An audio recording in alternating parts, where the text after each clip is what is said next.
Salut les amis et bienvenue dans une nouvelle vidéo qui fait suite au tutoriel Microsoft Word et dans laquelle je vous montre comment mettre un texte en 2, 3 ou plusieurs colonnes dans un document Microsoft Word. Alors si vous êtes arrivé ici pour la première fois, n'hésitez pas à vous abonner à notre chaîne pour nous encourager et n'hésitez surtout pas à activer la cloche de notification pour ne rater aucune de nos vidéos. Et sans trop parler, commençons le tuto. Alors en réalité, Microsoft Word vous permet de mettre en page votre texte pour le rendre ou bien pour l'afficher sur une ou bien plusieurs colonnes. Par exemple, dans le cas de la création de newsletter. Donc là, vous avez deux possibilités. Donc je vais vous montrer les deux cas ou bien les deux scénarios possibles. Donc dans le premier scénario, si vous avez un document qui est vide et que vous voulez commencer et que la mise en page soit déjà activée sur deux ou bien le nombre de colonnes que vous voulez. Et donc là, vous pouvez commencer à taper le texte et que ce texte soit réparti sur le nombre de colonnes que vous avez défini.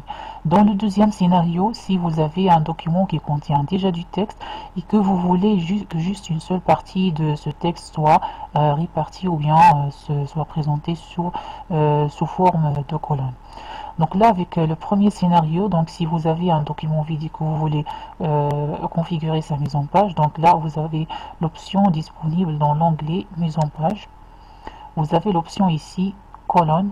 Donc si vous cliquez dessus, cela vous ouvre un menu déroulant. Donc là, vous pouvez spécifier le nombre de colonnes que vous voulez appliquer. Donc là, vous avez 2, 3.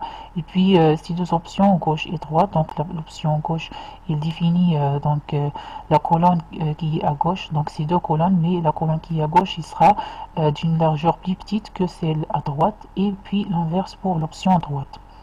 Alors si vous voulez ajouter ou bien appliquer deux colonnes, donc vous allez cliquer sur cette option, donc 2, et puis vous pouvez commencer à taper. Donc par exemple, je vais taper un texte qui soit donc aléatoire. Donc bonjour, ce document est un exemple sur comment écrire du texte en 2 colonnes dans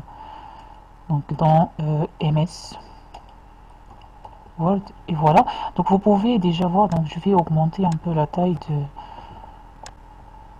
du texte pour que ça soit visible. Alors là, vous pouvez déjà voir que Word divise le document en deux parties. Donc vous pouvez voir que mon texte est là. Donc si par exemple, donc je vais essayer d'insérer un texte aléatoire pour ne pas perdre du temps. Donc par exemple, un texte qui soit 3, donc c'est une formule qui insère un texte aléatoire. Donc rien, et vous définissez le nombre de paragraphes et le nombre de lignes. Donc là, si je clique sur entrée, donc j'ai besoin de plus de texte. Je vais insérer un autre texte. Donc là, 2 par exemple et 2. Donc vous pouvez voir que la suite du texte passe à la deuxième colonne. Donc normalement, lorsque vous allez continuer à taper votre texte, lorsque vous arrivez à la fin de la page, Word vous passe le curseur d'insertion directement à la deuxième colonne.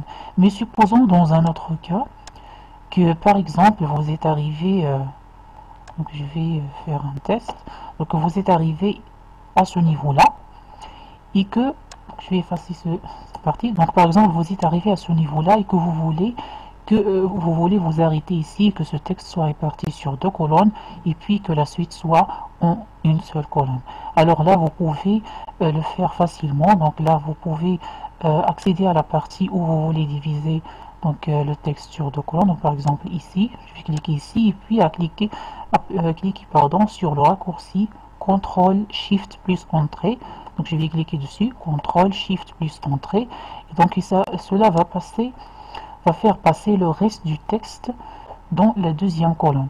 Et puis vous pouvez maintenant facilement revenir à votre mise en page par défaut, donc en une colonne. Donc pour ce faire, donc si vous voulez annuler la mise en page en 2 colonnes pour que le texte qui suit soit sur une seule colonne, donc là, accédez à cette option et puis autre colonne.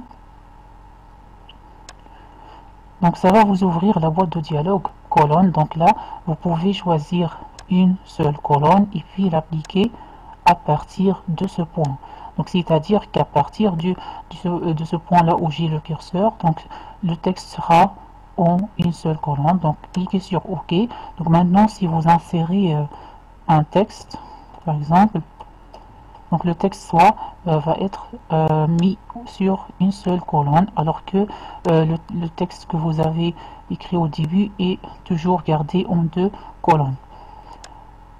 Donc dans un deuxième cas, si vous avez déjà, donc le deuxième scénario, si vous avez déjà un document qui contient le texte et que vous voulez qu'une seule partie de ce texte soit répartie sur 2 ou 3 ou plus de colonnes que vous voulez, si vous voulez. Donc là, la différence c'est que vous devez sélectionner le texte concerné, la partie du texte concerné, et puis utiliser l'option colonne. Donc là, je vais ouvrir la boîte de dialogue autre colonne. Donc si vous choisissez 2, donc assurez-vous que l'option ici est au texte sélectionné. Donc si vous avez une autre option, donc essayez de sélectionner cette option. Et puis cliquez sur OK et vous allez voir que votre texte est réparti sur 2 colonnes. Vous pouvez également appliquer un autre nombre de colonnes. Donc je vais essayer avec 3. Donc même chose. Et pour ajuster, par exemple, pour ajuster les colonnes, vous cliquez sur CTRL J. Donc ça va ajuster le texte de vos colonnes et ça joue un rôle dans la mise en forme du document. Donc ici vous souhaitez, donc maintenant ici vous souhaitez annuler la mise en 2 colonnes, la mise en plusieurs colonnes dans Microsoft Word. Donc vous pouvez sélectionner à nouveau votre texte et puis choisir l'option 1. Donc ça va vous faire revenir au début. Donc le texte est maintenant en une seule colonne. Donc et vous pouvez donc jouer avec les options. Donc gauche, donc vous pouvez voir la largeur de la colonne à gauche est plus petite que celle à droite, et pour l'option droite, vous pouvez voir que c'est l'inverse. Donc voilà, c'était tout pour la vidéo d'aujourd'hui. J'espère que les étapes ont été bien claires et que vous êtes arrivé à mettre votre texte en 2 colonnes. N'hésitez pas à liker et partager la vidéo dans vos réseaux sociaux et n'hésitez surtout pas à vous abonner à notre chaîne pour m'encourager à mettre plus de contenu. Et je vous revois dans la prochaine vidéo. À bientôt.